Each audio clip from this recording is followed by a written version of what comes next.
Assalamualaikum warahmatullahi wabarakatuh, sahabat Topers. Hagia Sophia, simbol kebangkitan Islam di Turki. Alhamdulillah.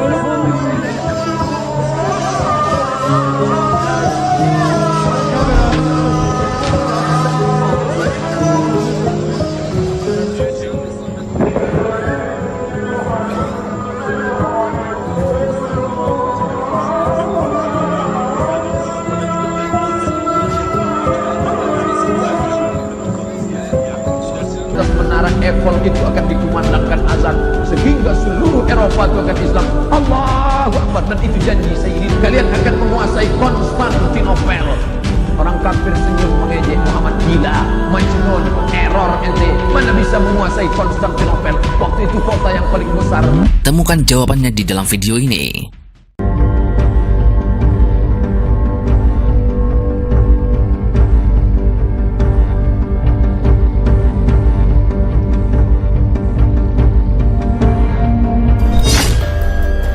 Jumat 10 Juli lalu, Pengadilan Administrasi Utama Turki mencabut status Hagia Sophia sebagai museum. Keputusan pengadilan tersebut telah membatalkan keputusan kabinet pada 1934. Presiden Turki Recep Tayyip Erdogan menindaklanjuti pengumuman tersebut dengan mengatakan bahwa Hagia Sophia difungsikan kembali menjadi masjid. Kebangkitan Hagia Sophia, begitu tulisan Erdogan dalam akun Twitter @RT_Erdogan Sabtu 11 Juli lalu. Sambutan kegembiraan datang dari berbagai penjuru dunia. Hagia Sophia akan resmi dipakai untuk salat Jumat pada tanggal 24 Juli mendatang. Hagia Sophia dibangun untuk pertama kalinya pada tahun 360 Masehi oleh Kaisar Bizantium Konstantius I. Peruntukannya sebagai gereja buat jemaat Kristen Ortodok Yunani di Konstantinopel alias Istanbul. Bangunan ini pada 404 terbakar dan direnovasi untuk pertama kalinya. Dalam proses sejarah, untuk ketiga kalinya Hagia Sophia dibangun ulang selama 5 tahun dan selesai pada 27 Desember 537 Masehi. Di masa Kaisar Justinian memegang tepuk kekuasaan Bizantium alias Romawi Timur.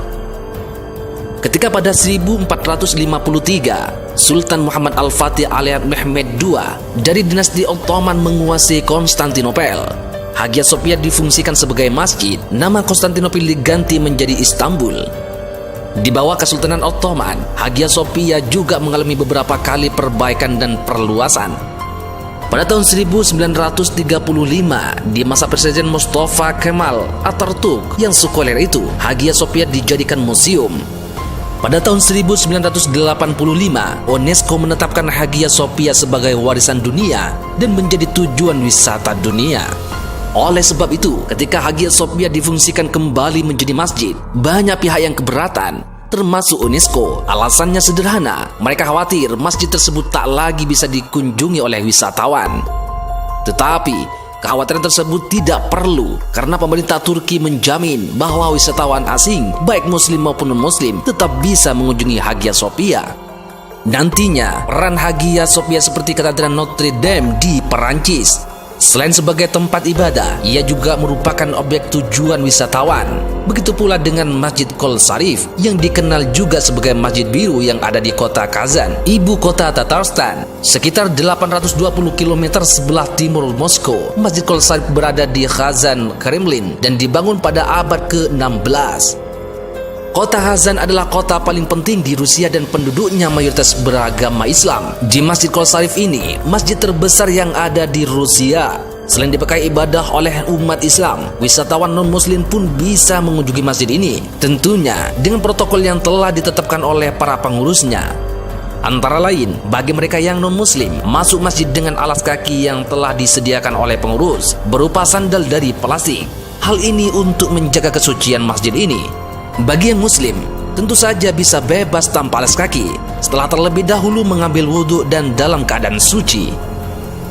Jika pada tahun 1453 Sultan Al-Fatih menaklukkan Konstantinopel dan mengubah gereja menjadi masjid, kini di era Erdogan, museum itu dikembalikan lagi fungsinya menjadi masjid. Hal ini salah satu fungsinya, Turki sudah kembali ke Islam, tidak lagi sekuler sebagaimana dirintis oleh Mustafa Kemal Atatürk.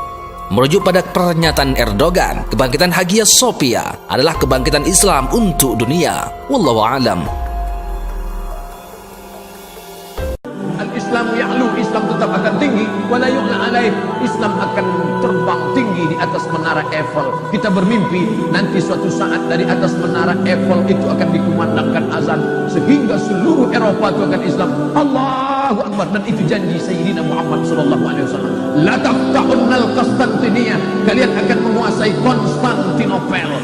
Orang kafir senyum mengejek Muhammad, gila, majnun, error ente, mana bisa menguasai Konstantinopel. Waktu itu kota yang paling besar, Konstantinopel, didirikan oleh seorang kaisar Romawi bernama Kaisar Konstantin. Janji Nabi terwujud 700 tahun sesudah itu. Kata Nabi, akan datang suatu zaman kalian akan menguasai Konstantinopel, wala ni'mar amiruha, panglima perangnya terbaik, namanya sama dengan namaku. Subhanallah, Masya Allah, panglima perang yang menguasai Konstantinopel namanya Muhammad Al-Fatih. Makanya ada jamaah kita dikasihnya nama anaknya. Siapa nama anaknya? Muhammad Al-Fatih. Aku ingin dia mancung macam Muhammad Al-Fatih, rambutnya ikal, badannya tegap, meneriakkan Allahu Akbar. Begitu lahir hitam pesek pendek. Yang diikut itu bukan fisiknya, yang diikut itu mentalnya. Memang casingnya hitam pesek pendek kurus, tapi mentalnya mental Muhammad Al-Fatih. Setiap sore ayah Muhammad Al-Fatih memandikan anaknya. Ketika dia mandikan di tepi sungai, apa kata dia? Nak, pandang menara Konstantinopel, ya, kau akan membebaskan kota itu menjadi kota Islam. Dimandikannya anaknya. Nak, pandang Konstantinopel, kau akan membebaskan kota itu menjadi kota Islam. Setelah Muhammad Al-Fatih remaja dewasa menjadi panglima perang, ingat dia cerita ayahnya, aku harus membebaskan kota itu. Akhirnya dikuasainya Konstantinopel, dirobaknya menjadi kota Istanbul. Bapak Ibu pergi nanti program Turki, umroh Turki ke Istanbul. Ujung-ujungnya Ustaz Somad ngajak umroh. Thank you to everyone for watching this video. Jangan lupa like jika kalian suka dengan video ini, share kepada nanti menengok bagaimana kota Konstantinopel direbut oleh umat Islam. Tapi ada satu prediksi Nabi. Nabi itu seorang futurolog, future, masa depan, visi misinya ke depan, 700 tahun ke depan. Ada satu yang belum terwujud. Apa kata Nabi? Rom, kalian akan menguasai Rom. Rom itu di mana? Romawi adalah Eropa. Kalian akan menguasai Eropa. Bibit-bibit kebangkitan itu sudah ada. Maka anak ibu yang hebat bahasa Inggris, mantap. Anak ibu kuliah di mana? Cambridge University London. Anak bapak kuliah di mana? McGill University Kanada. Anak makcik kuliahnya di mana? Sorbonne University Paris, Prancis. Mantap. Otaknya Al-Quran, hatinya iman dan Islam, bahasa Inggrisnya mantap.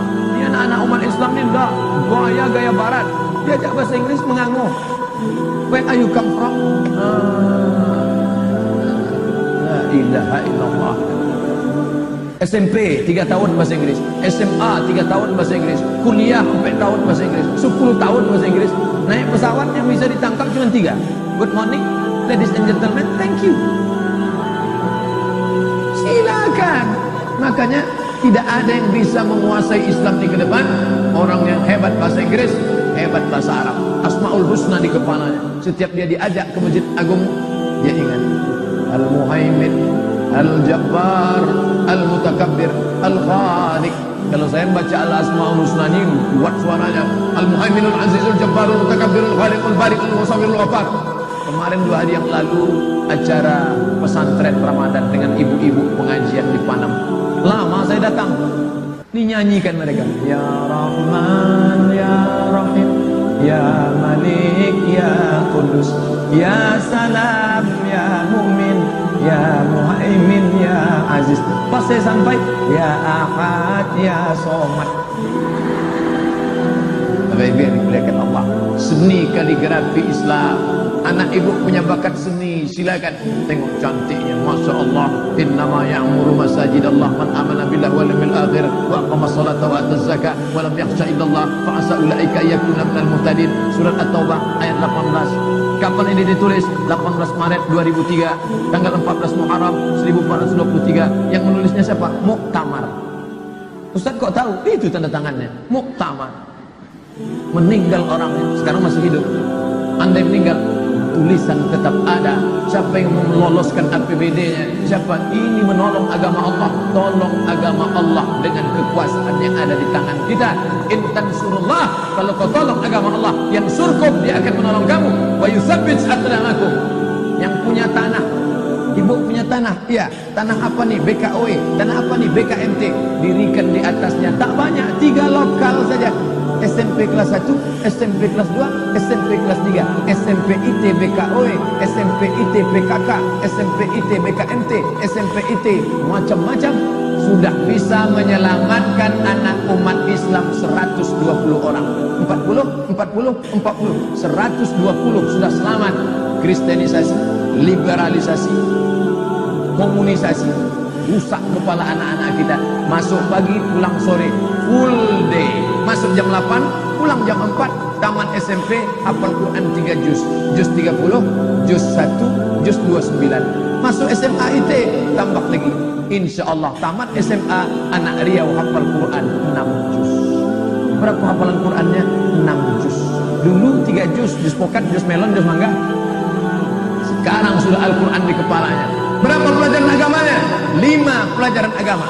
Quran, hadis, bahasa Arab, sejarah Islam, fikih, akidah. Kenapa diajarkan Quran hadis? Supaya jangan sampai meninggalkan Quran.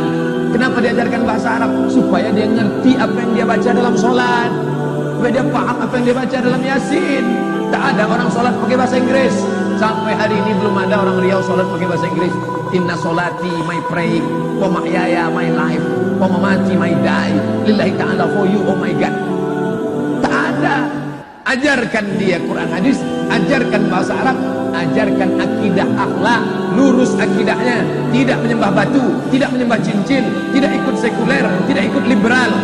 Ajarkan fikih biar tahu dia nanti kalau emaknya nanya, nah kalau emak sudah sholat witir di masjid, pulang ke rumah masih bolehkah emak tahajud? Boleh mak, karena walaupun sudah witir nanti malam tetap boleh. Bolehkah emak gosok gigi waktu puasa? Boleh. Belajar apa?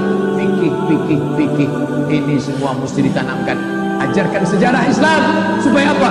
Mengerti dia dulu Islam ini Nabi Muhammad, selesai Nabi Muhammad Abu Bakar, Umar, Utsman, Ali, selesai Khulafaur Rasyidin Bani Umayyah, selesai Bani Umayyah, Bani Abbasiyah, hancur Bani Abbasiyah, diakhiri dengan Turki Utsmani 1924, hancur kekuasaan umat Islam menjadi negeri-negeri kecil, boneka-boneka yang dipermainkan oleh Amerika dan Eropa.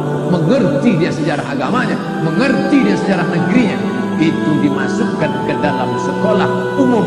Casingnya SMP, casingnya SMA, tapi di dalamnya ada signal 5 pelajaran agama Islam. Yang punya tanah banyak luas, untuk apa tanah banyak-banyak kosong? Ibu punya tanah, iya. Ibu punya duit, iya. Gabungkan tanah dengan duit, dirikan 3 lokal. Banyak guru-guru kita, saudara-saudara kita, sarjana guru yang belum bisa digunakan ilmunya, pakaikan. 5 guru terpakai, guru bahasa Arab, guru akidah akhlak, guru fikih, guru Quran hadis, guru sejarah Islam. Sudah berapa bisa menampung pekerjaan? Anak kita selamat, negeri. Teman-teman kalian, dan subscribe jika kalian ingin melihat video selanjutnya dari channel ini.